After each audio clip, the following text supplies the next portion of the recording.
So we're keeping it going on one video every day until UFC 314, and we got another Bromo breakdown of Paddy Pimblett versus Michael Iron Mike, Dirty Cunt, Little Cheating Bastard Chandler.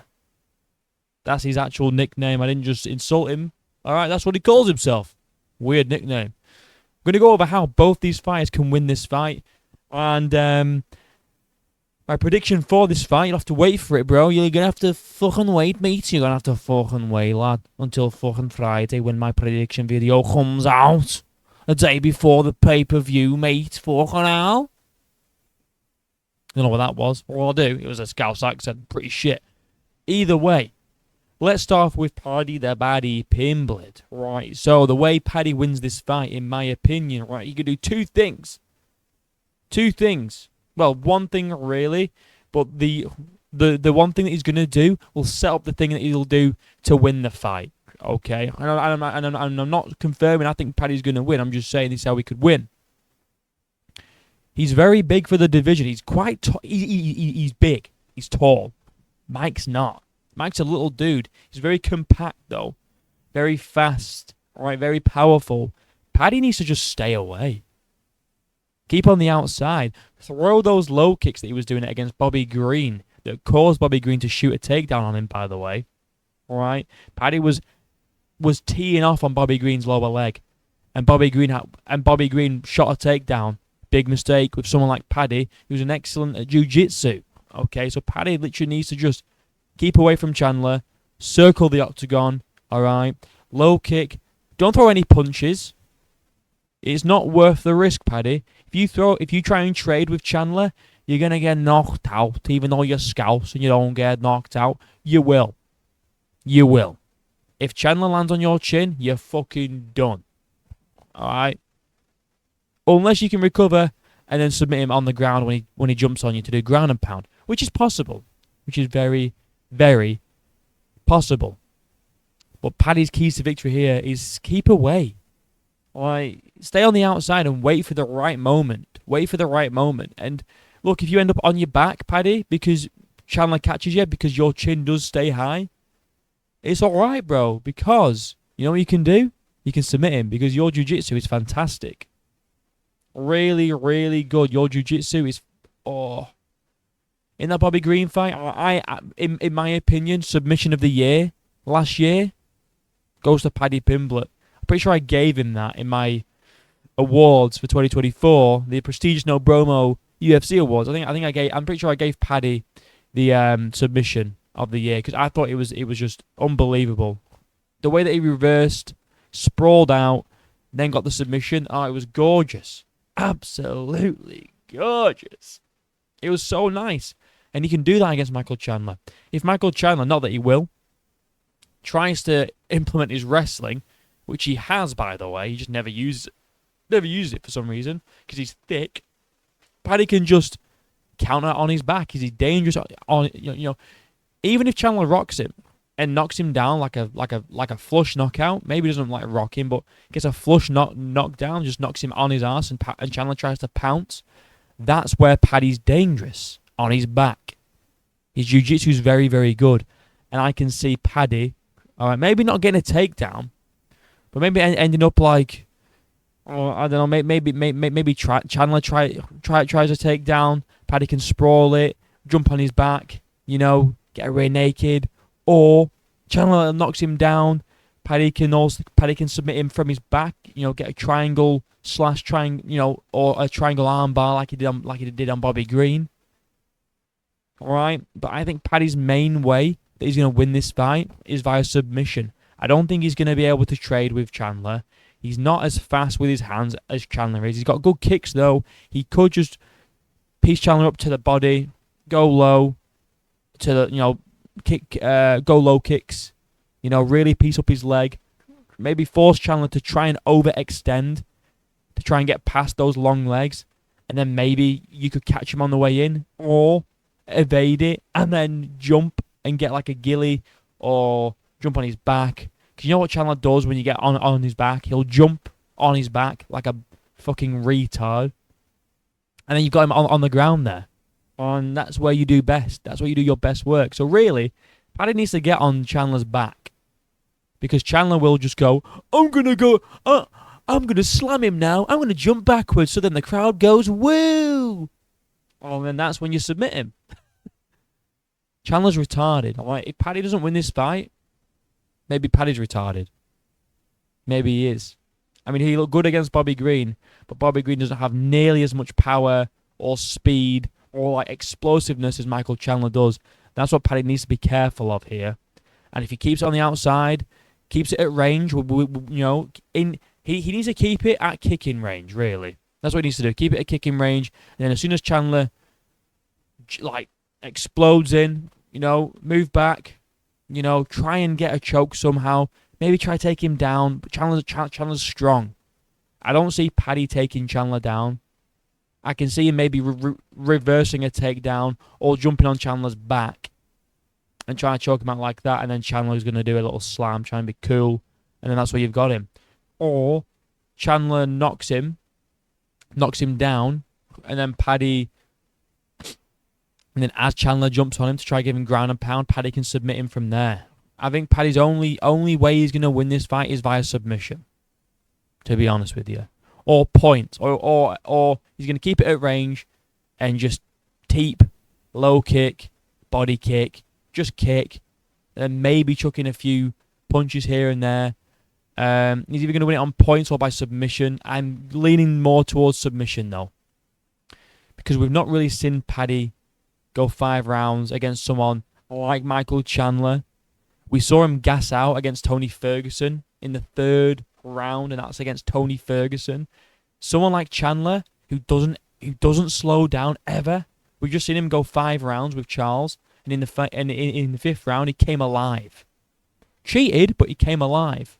If Paddy gasses out, I don't see Paddy keeping the same pace for 5 rounds. That's why I think his only real key to victory here is to either make it a snooze fest, which is impossible with Michael Chandler, or he gets a submission on him. That's pretty much it. And he needs to keep his chin down. He really, really does. Now, Chandler. It's pretty straightforward with Chandler. Just don't stop. All right? Don't stop. Just relentless pressure. Kind of the same thing as I said yesterday with Diego Lopez. Just don't stop. Pressure him. Use your explosiveness. Use your speed.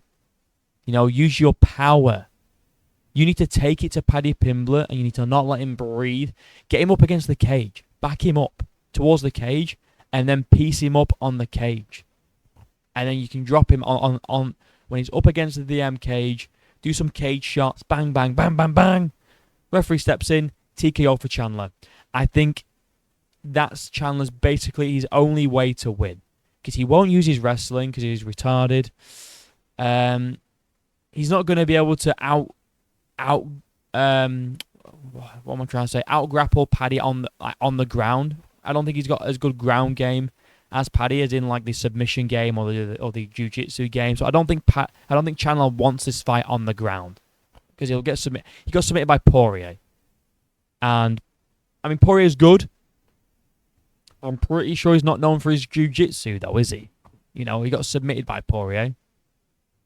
So if he goes down with Paddy, then he's gonna, he's in for a bit of a rough night, a bit of a submission, a bit of a tap out. Or a choke out, but he will tap because he tapped against Poirier, didn't he? So Chandler's way to win is just by being in Paddy's face, throwing haymakers, landing that overhand, going to the body, then overhand right, straight afterwards. All right, that's like he enjoys doing that, and he's just a little tank, isn't he? He just needs to tank it forward, pressure him non-stop. That's pretty much it. That is it. It's the only way Chandler wins this fight. Either that or, right, he could make it go 5 rounds, tire Paddy out, make Paddy end up having to cage hug, clinch up on the cage for in rounds 4 and 5 because he's just gassed and he needs to hang on for dear life. And then he wins on points 3 rounds to 3 rounds to 2. Sorry, 3 rounds to 4. I was going to say 3 rounds to 2 because Paddy will get the last 2 rounds based on control time. I can see that as well, but really, I think it's going to be a KO for Chandler if he does win. If he does win, that's how he's going to win. But I mean, we'll have a look at his record though. I mean, he's been, he has fought the top guys, fair enough, but he is 2-4. I mean, got schooled on the feet by Oliveira. That's another thing. Schooled on the feet by Oliveira. Oliveira's like, he's a jiu-jitsu guy. He can strike, but like getting schooled on the feet by Oliveira, that's like a new school Oliveira, bro. We've never seen that before from him. And he 49-46 him because Chandler decided to cheat in the final round. Lost to Poirier, knocked out Tony Ferguson with one of the nastiest up kicks I've ever seen in my life. Lost to Gaethje, lost to Oliveira, the first time, and knocked out Dan Hooker. So 2 wins. One of them was against Wash Tony. I mean, Paddy also had a fight with Tony. Chandler's win against Tony was much better. Just knocked him out. Paddy went the distance, but he didn't look very good, in my opinion. He gassed out. And we look at the level of competition that Paddy's faced. Yes, he's won all of them, but it's like he lost to Jared Gordon. Really didn't look great against Ferguson, and then looked amazing against Green. If this Paddy turns up, he's winning. If this Paddy turns up, he's fucking losing. Or even this Paddy, he's losing. But you know what? Paddy is now taking his career a lot more seriously. He's not ballooning up anymore. He's not Paddy the Fatty, outside of fight camp. He's taking it a lot more seriously now, he says, because he's got his 2 girls. He needs to make as much money as he can, and he needs to take it seriously. So he's not ballooning up no more. That could go in his favour. He said that he feels the best he's ever felt. Every fighter says that, every single fight. I'm in the best shape of my life. But I do really think Paddy's in the best shape of his life because he's not getting fat anymore. But Chandler's in shape year round. Chandler looks like this outside of fight camp. Chandler looks like this year round. Either this dude's not natural or he has the best genetics in UFC history because the dude is constantly in shape. He is constantly in shape. And he has fought against the top guys. And he has lost. But they've been against the top guys, in fairness to him. I just had a thought, though. Another way Chandler could win this fight, and it's going to sound like I'm taking the piss out of him, but I'm being genuine, is just make it dirty and cheat. Paddy tries to sub, grab his gloves. Yeah. Paddy's like staying on the outside, lunging and poke his eyes. Paddy's trying to take you down up against the cage. Grab the cage. Don't get taken down. Do it. I mean, I wouldn't respect it, but if he gets him the win, that's how he can win. He's just cheat. He does it every single fight. Poking the eye, grabbing the gloves, fish hooking Dustin Poirier. He does that shit all the time. So he could do it in this fight as well and maybe win. Well, that's how these fighters win. Chandler wins by just pressuring forward, throwing haymakers, being explosive, being fast twitch, everything that he does normally. But against Paddy, only knocks him out. And Paddy wins by keeping it on the outside, throwing his kicks, and I think getting a submission in the end. Let me know what you guys think. Like and subscribe. My links are down below. Until next time, I'll see you in a bit.